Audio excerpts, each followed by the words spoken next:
بسم اللہ الرحمن الرحیم الحمدللہ رب العالمین الصلاۃ والسلام علی خاتم النبیین اللہم صلی علی سیدنا محمد وعلی آلِ سیدنا محمد۔ السلام علیکم ورحمۃ اللہ وبرکاتہ۔ میرے ناظرین و سامعین، میں آج آپ کے سامنے حضرت مولا علی علیہ السلام کا ایک قول بیان کروں گا۔ حضرت مولا علی علیہ السلام فرماتے ہیں کہ غصے میں بھی اگر کوئی شخص گالی دیتا ہے تو وہ اس کی قبر میں بچھو بن جاتی ہے۔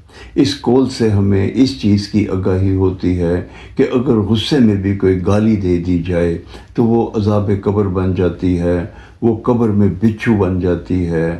اللہ تعالیٰ سے میں دعا گو ہوں کہ اللہ تعالیٰ ہمیں اپنے نفس کو قابو کرنے اور اس طرح کی حرکت کرنے کی توفیق عطا فرمائے۔ اسی میں ہماری فلاح ہے، اسی میں ہماری بھلائی۔ السلام علیکم ورحمۃ اللہ وبرکاتہ۔